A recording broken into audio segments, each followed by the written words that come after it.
그때가 아마 5 월에 내가 인터뷰했을 거예요. 음. 그래서 선생님 또 생일도 되고 선생님 또 그때 94 세가 되는 거니까 네. 선생님이 이게 "건강은 하셨지만은 노인네들 건강은 알 수가 없다." 그래서 이게 녹음을 해도 이제 설문지를 미리 준비해 가지고 선생님한테 보내고 또 나도 가지고 생각을 했는데 그게 아마 문항이 아마 한 30 문항, 25 문항, 20 넘어서 30 정도 문항이 될 것 같아. 정확히 나도 기억은 안 나구만. 음. 그것을 후배들에게 전해야겠다 싶어서 그때 이제 준비를 해 가지고 갔지요. 네.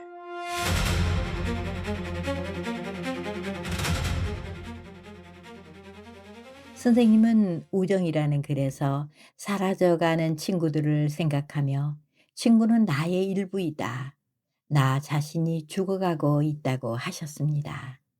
일생을 통해 나의 일부처럼 생각된 친구가 몇이나 있었으며 누구인지 알고 싶습니다. 비천득. 치용 윤오영 선생과 가장 친했어요. 나보다 나이는 많았지만 중고등학교 때부터 친구예요. 그는 양정이고 나는 경기였는데 등사판 잡지 첫걸음을 만들었어요. 그의 수필 입문이라는 책에 내 얘기가 많이 나와요. 친구니까 과찬한 것도 있겠지만. 송광성. 아, 그러니까 윤호영 선생이 아까 말씀하신 교보 시절 동인지 첫걸음의 동인이셨다는 말씀이지요? 비천득. 그렇습니다. 송광성. 그 등사판 동인지 첫걸음이 한국 수필의 대가 두 분의 첫걸음이 된 셈이네요. 비천득. 아이, 뭔 대가까지야. 아이, 참. 송광성. 윤호영 선생님을 예술적인 측면에서 어떻게 보십니까? 비천득. 그 사람은 치밀하고 논리적인데 그의 나름대로 예술적인 면이 있지요. 방망이 깎는 노인 같은 걸 좋지 않습니까? 아, 그리고 뭐더라? 송광성. 연소 말씀인가요? 비천득. 그래요. 염소. 그런 작품이 좋아요. 송광성. 제가 수필을 시작하게 된 데에는 선생님의 영향이 컸습니다. 1959년 청계천에 있는 서점에서 금화 시문선을 처음 보았는데 그때는 수필을 잘 몰랐습니다. 그러다가 중고등학교 국어 교사 시절 선생님의 나의 사랑하는 생활, 수필, 인형 같은 글들을 가르치면서 수필이 예술적인 글이 될 수 있다는 것을 처음 알게 되었습니다. 비천득. 아, 그래요? 송광성. 어떤 분이 선생님께 "한국의 찰스 램이야." 했더니 선생님은 "찰스 램이 영국의 피천득이지." 라고 하셨다고 들었습니다. 어떤 점에서 그 같은 긍지를 느끼시는지 듣고 싶습니다. 비천득. 내가 그런 말을 했는지는 기억에 없는데 자긍심은 가지고 있어요. 송광성. 아, 예. 송광성. 이번에는 선생님의 구원의 여인상에 대해 듣고 싶습니다. 선생님 글에는 유수님 말고도 구원의 여인상이 많이 등장합니다. 그는 아름다우나 그 아름다움은 남을 매혹하게 하지 아니하는 푸른 나무 같고 화려한 것을 좋아하나 가난한 것을 무서워하지 않고 한 사람과 인사하면서 다른 사람을 바라보는 일이 없으며 울고 싶을 때 울 수 있는 눈물이 있는 여인이라고 했습니다. 황진이도 그 중에 한 사람입니다. 하지만 이런 역사 속의 인물이 아니고 살과 피가 있는 여인을 만난 적이 있으신지요? 비천득. 있었지요. 송광성. 노천명 시인에게 100통의 편지를 보낸 적이 있으시다는 말이 있던데요. 비천득. 그건 얼굴도 모르고 그랬어요. 장난이 좀 심했던 거지요. 송광성. 그럼 파리에 붙인 편지에 나오는 분인가요? 그분은 우리의 미술 선생님이었는데 짝사랑이었어요. 송광성, 선생님의 시에 곡을 붙이신 K라는 음대 교수는요. 내가 꽤 좋아했어요. 깊이 사귀었지요. 송광성, 그러셨군요. 마치 신문조로 말씀드려 죄송합니다.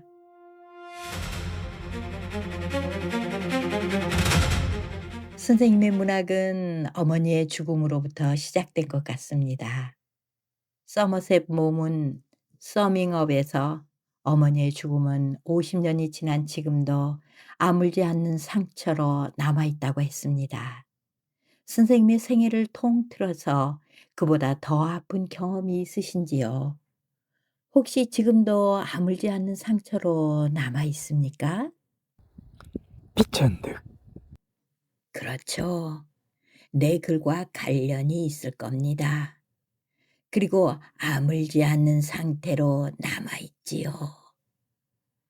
이 대목에서 금화 선생님은 잠시 막연한 표정을 지으셨습니다.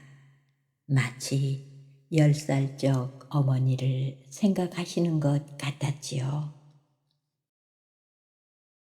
송광성, 유명 작가들 중에는 어머니를 일찍 여인 분들이 많은 것 같습니다. 가와바타 야스나리도 그렇고 미켈란젤로도 그렇고요. 비천득, 그렇지요. 송광성, 선생님은 수필을 쓰시기 전에 시를 먼저 쓰셨습니다. 1930년에 신동아의 서정소곡, 서곡, 파이프 등을 발표하셨지요. 언제부터 시를 쓰기 시작하셨습니까? 비천득, 중학교 다닐 때부터였지요. 그러니까 첫걸음에도 시를 실었습니다. 근래도 가끔 시를 쓰긴 했습니다. 송광성, 선생님은 시도 쓰고 수필도 쓰셨지만 수필로 더 유명하십니다. 그 까닭은 무엇이라고 생각하시는지요? 비천득, 아, 글쎄요. 유명한 시인들이 많아서 그런 거 아닐까요? 어떤 사람이 내 시를 높게 평가하면서 수필에 가려서 시가 빛을 못 본다고 써준 적이 있어요. 둘 다 많이 쓰지 못했지만 그래도 인천상은 수필로 탄 것이 아니라 시로 탔습니다. 송광성, 시작법으로 익힌 언어에 대한 감각이 수필에 어떤 영향을 미쳤다고 생각하시는지요? 비천득, 시나 수필이나 서정적이니까 아무래도 영향을 미쳤겠지요? 송광성, 선생님께서는 산호와 진주 서문에서 나의 작품이 산호나 진주가 되기를 바라지만 조갑이나 조약돌에 지나지 않는다고 말씀하셨습니다. 지금은 어떻게 생각하십니까? 비천득, 산호나 진주가 되기를 바라기는 했지만 아, 우연히 그렇게 되었다고 생각합니다. 송광성, 선생님의 문체는 같은 시대의 다른 작가보다 한 30년 앞섰다고 생각합니다. 문체의 구성 요소는 첫째가 어휘 선택, 둘째가 문장의 길이, 셋째가 어조인데 선생님의 글에는 고유어가 많습니다. 고유어는 서정적이고 친근감을 줍니다. 선생님의 글의 서정성과 잘 맞아떨어지지요. 그리고 문장의 장단과 완급을 적절히 배치함으로써 리듬감을 주어 읽는 맛을 줍니다. 5월에서 내 나이를 세어 무엇하리. 나는 지금 5월 속에 있다. 이런 구절이 좋은 예가 되겠습니다. 그리고 부드럽고 상대를 공경하는 어조와 사물을 대하는 공손하고 따뜻한 태도는 독자들의 마음을 편안하게 해줍니다. 다시 말해서 선생님의 수필을 읽고 있으면 절로 즐거워집니다. 이런 조사법은 어디서 배운 것인지요? 비천득. 어느 인터뷰에서도 그런 질문이 나와서 "그거 타고나는 거야?" 라고 했더니 청중들이 박수를 많이 쳤어요. 인터뷰하는 사람이 이제까지 인터뷰를 많이 했지만 나하고 얘기한 것이 가장 재미있었다고 하더군요. 참. 송광성. 그렇죠. 다는 아니겠지만 문학적 소양은 타고나는 것이라는 생각이 들 때가 많습니다. 비천득. 그래요. 그렇습니다. 송광성. 한때 수필의 허구론에 대한 찬반 양론이 뜨거웠습니다. 나중에는 절충론까지 등장했습니다만 결론 없이 잠잠해졌습니다. 또 선생님의 인연이 교과서에 실리게 되었을 때 누가 인연의 내용이 사실이냐고 물었습니다. 그때 사실이냐 아니냐를 묻지 말고 진실이냐 아니냐를 물으라고 하셨다는 얘기를 들었습니다. 지금도 멋진 대답으로 알려져 있습니다. 하지만 일반 독자들은 그 말씀을 잘 이해하지 못하고 있습니다. 마치 허구일 수도 있다는 뉘앙스를 풍긴다는 것입니다. 이에 대한 선생님의 생각을 듣고 싶습니다. 비천득. 그건 허구가 아닙니다. 때에 따라서 얘기를 재미있게 하기 위해 취사 선택은 할 수 있으나 없었던 일을 있다고 할 수는 없지요. 그보다는 흠이 없는 사람의 작품은 믿을 수 있어요. 세상 떠난 사람한테 이런 말 하는 것이 어떨지 모르지만 서아무개 같은 사람은 아무리 좋게 봐주려고 해도 봐줄 수가 없어요. 일제뿐만 아니라 정권을 바뀔 때마다 그랬어요. 작가는 인격이나 인품이 먼저 되어야 합니다. 또 문학하는 사람들은 자기가 가진 물건은 다 버려도 자기를 버려서는 안 됩니다. 인품이 좋지 않으면 좋은 작품이 나올 수가 없지요. 송광성. 선생님께서도 수필의 허구성은 인정하지 않으신다는 말씀으로 듣겠습니다. 그런데 수필이 문단으로부터 소외된 이유를 뭐라고 생각하십니까? 장르가 열등한 건가요? 수필 쓰는 사람들의 문학적 소양이 부족한 건가요? 비천득. 수필이라는 것을 잘못되면 재미없지만 잘 되면 차원 높은 경지에 이르는 거예요. 에세이 문학이 다른 점은 비형식적이라는 거죠. 수필은 연수필해야 합니다. 리터러리 에세이지요. non-literary 에세이는 철학적 단상이랄까. 경수필은 논문입니다. 수필은 예술적이어야 합니다. 서양 사람들이 말한 건데 에세이는 아주 잘 쓰지 않으면 이것보다 신기해온 게 없다고 했어요. 잘되고 잘못된 것은 면도칼 하나 차이입니다.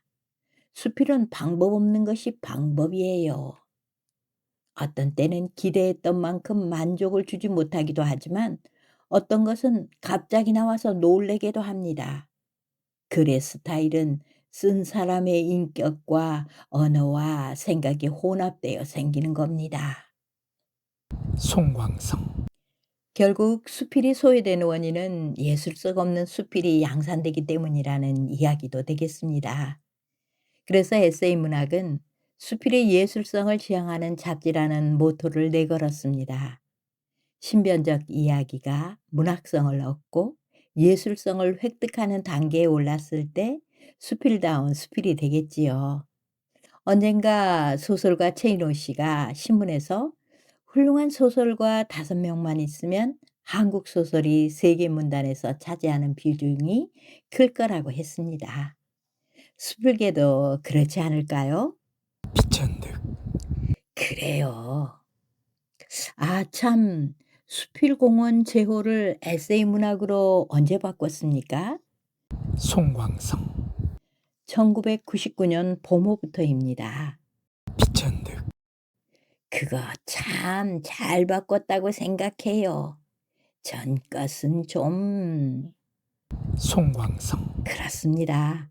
그런데 선생님은 글을 쓰는 목적을 아름다움에서 오는 기쁨을 위해서라고 하셨는데 어떤 사람들은 사회 부조리를 고발하고 저항하기 위해 글을 쓴다고도 합니다.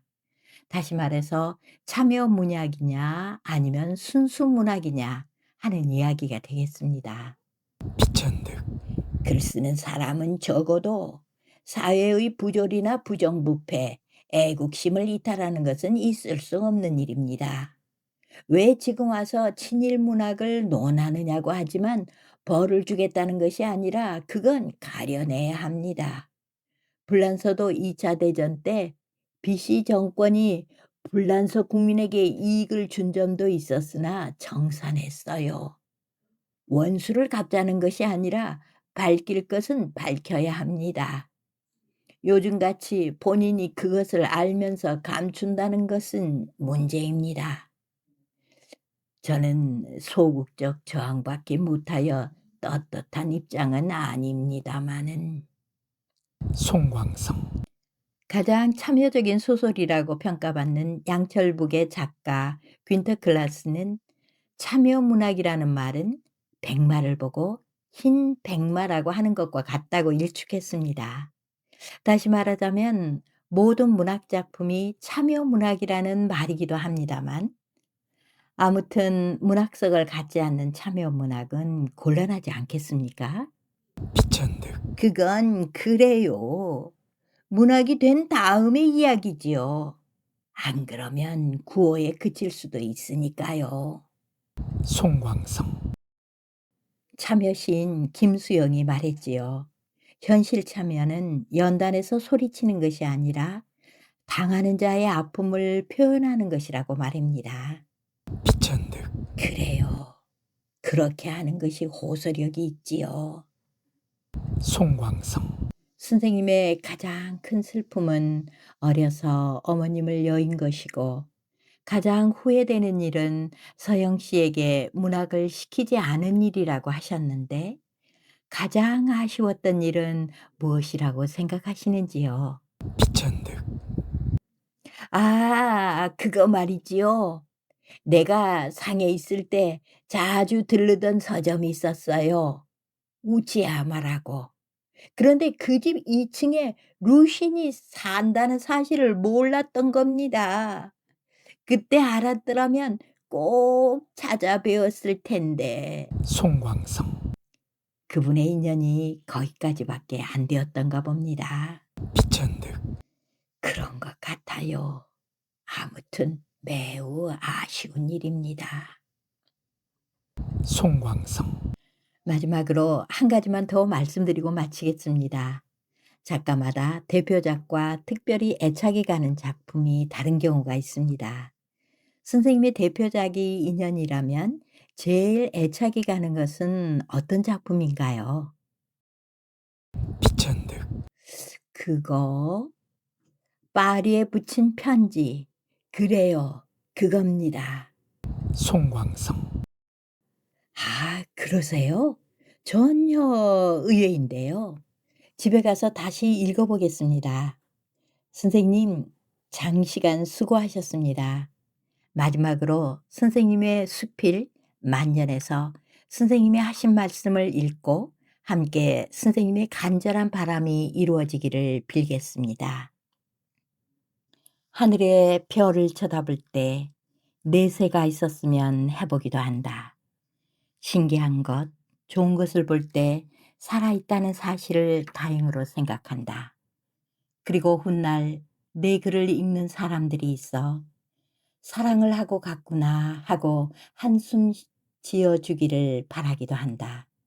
나는 참 염치 없는 사람이다.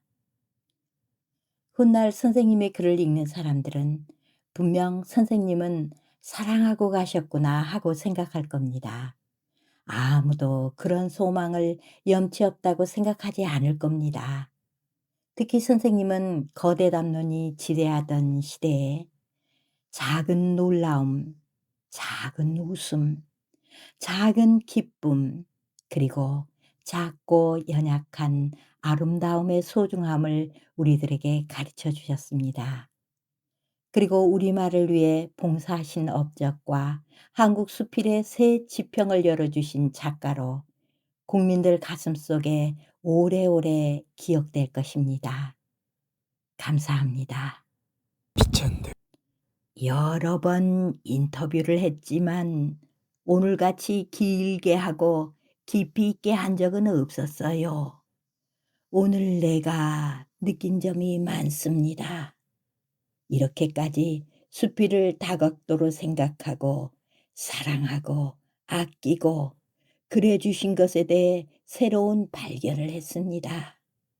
대단하십니다. 그리고 우리는 참 아름다운 인연입니다. 고맙습니다. 눈보라 해지면 그걸 내가 마지막에 그 정리를 하면서 그 말을 넣었죠. 네. 하지만 그 마지막에는 선생님하고 그 뭐 사랑 문제 같은 건 이야기를 못했고, 어떻든 세상 그 나의 사랑하는 생활처럼 선생님이 이 세상에 그 사소하고 하찮고 불쌍하고 예쁜 것들을 사랑한 건 사실이니까 참 많이 아끼고 사랑하다 가신 거니까, 그래서 그거다 넣은 겁니다. 아니 털구고 아득한 눈 속으로 사라져가는 너